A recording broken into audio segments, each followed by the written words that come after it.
माता सती के जन्म से जुड़ी रोचक कहानी, कैसे राजा दक्ष के यहाँ लिया जन्म। सनातन धर्म में शिव पार्वती का बड़ा महत्व है।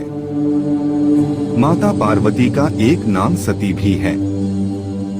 माता भगवती ने सती के रूप में राजा दक्ष के यहाँ जन्म लिया। माता सती दक्ष की सभी पुत्रियों में अलौकिक थीं। आज जानेंगे माता सती के जन्म की कहानी। हिंदू पुराणों में हर देवी देवता की अलग अलग कहानी का वर्णन मिलता है। माता सती के जन्म से जुड़ी एक रोचक कथा का वर्णन मिलता है। दक्ष प्रजापति की कई पुत्रियां थीं और सभी रूपवान और गुणवान थीं। लेकिन राजा दक्ष को उनसे संतोष नहीं था। वे चाहते थे कि उनकी एक ऐसी पुत्री हो जो सर्वशक्ति संपन्न हो। इसके लिए राजा दक्ष घोर तप करने लगे। तप करते हुए कई दिन बीत गए। दक्ष के तप से प्रसन्न होकर माँ भगवती ने उन्हें दर्शन दिए और कहा कि मैं तुम्हारे तप से प्रसन्न हूँ। मैं स्वयं तुम्हारे यहाँ तुम्हारी पुत्री के रूप में जन्म लूंगी और मेरा नाम सती होगा। आइए जानते हैं क्या है पूरी कहानी।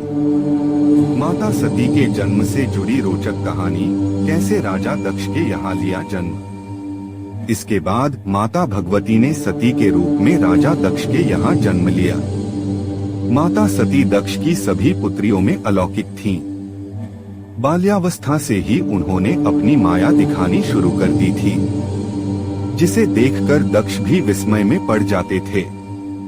धीरे धीरे माता सती विवाह योग्य हो गईं, तो दक्ष को उनके लिए वर की चिंता होने लगी। उन्होंने ब्रह्मा जी से परामर्श मांगा। परमपिता ब्रह्मा जी बोले, सती भगवती देवी का अवतार हैं, वे आदि शक्ति हैं और शिव आदि पुरुष। आत्म शिव के अतिरिक्त सती से विवाह के लिए कौन उचित होगा। परमपिता की बात मानकर दक्ष ने सती का विवाह भगवान शिव के साथ कर दिया और सती कैलाश में शिव के साथ रहने लगी। राजा दक्ष भगवान शंकर से विरोधाभास रखते थे और एक बार ब्रह्मा जी ने एक सभा का आयोजन किया। उस सभा में भगवान शंकर भी ध्यान लगाए बैठे थे। जब राजा दक्ष वहां पहुंचे तो सभी ने खड़े होकर उनका अभिवादन किया, परंतु शिव तो ध्यान में थे। उन्होंने न दक्ष को देखा और न खड़े हुए। फलतः दक्ष ने अपमान का अनुभव किया। केवल यही नहीं, उनके हृदय में भगवान शिव के प्रति ईर्ष्या की आग जल उठी और वे भगवान शंकर से बदला लेने के लिए समय और अवसर का इंतजार करने लगे। समय बीतता गया और एक बार राजा दक्ष ने एक विशाल यज्ञ का आयोजन किया। इस यज्ञ में सभी देवताओं और मुनियों को बुलाया, परंतु शिव से बैर भाव के कारण उन्होंने भगवान शिव को उस यज्ञ में आमंत्रित नहीं किया। जब माता सती को यह बात पता चली तो वे क्रोधित हो गईं। उस समय भगवान शंकर समाधि में थे। वे शिवजी से अनुमति लिए बिना ही वीरभद्र को साथ लेकर अपने पिता के घर चली गईं।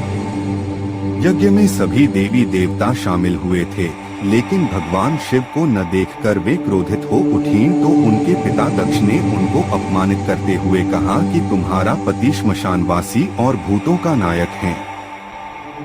वह तुम्हें बाघंबर छोड़कर और पहना ही क्या सकता है।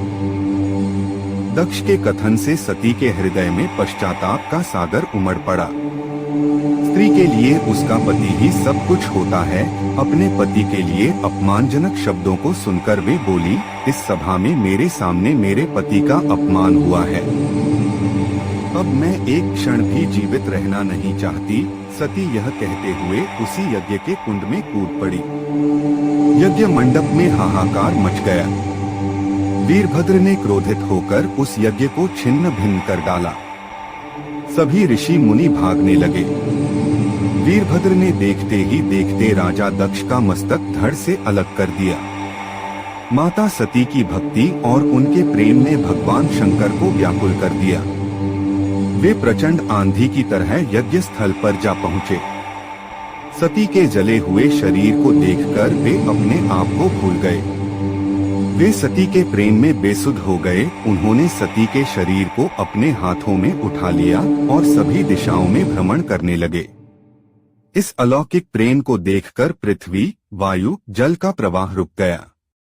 इस भयानक स्थिति से सृष्टि को उबारने के लिए भगवान विष्णु को आगे आना पड़ा।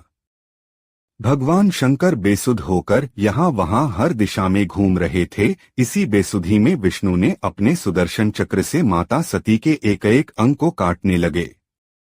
पृथ्वी पर जिन 51 स्थानों पर माता सती के अंग कट कट कर गिरे, वे स्थान आज शक्ति पीठ जाने जाते हैं। आज भी उन स्थानों में सती का पूजन होता है, उपासना होती है। देवी सती ने अपने पिता दक्ष के यज्ञ में आत्मदाह कर लिया था, जिसके बाद उन्होंने हिमालय के राजा हिमवान और रानी मैना के यहाँ जन्म लिया। छोटी उम्र से ही पार्वती के मन में शिव के प्रति असीम भक्ति थी और उन्होंने नारद मुनि की सलाह पर शिव को पाने के लिए कठोर तप किया। उन्होंने महलों का सुख त्याग कर कठिन आध्यात्मिक साधना की, जिसमें भोजन और जल भी त्याग दिया। पार्वती की अटूट भक्ति और तप से प्रसन्न होकर शिव ने उनसे विवाह किया। पार्वती को गौरी, गोरा रूप और विभिन्न अन्य रूपों अंबिका में जाना जाता है, जो शक्ति और प्रेम का प्रतीक हैं। यह कथा प्रेम, दृढ़ विश्वास और भक्ति की शक्ति को दर्शाती है, जहां पार्वती ने अपनी तपस्या से असंभव को संभव कर दिखाया।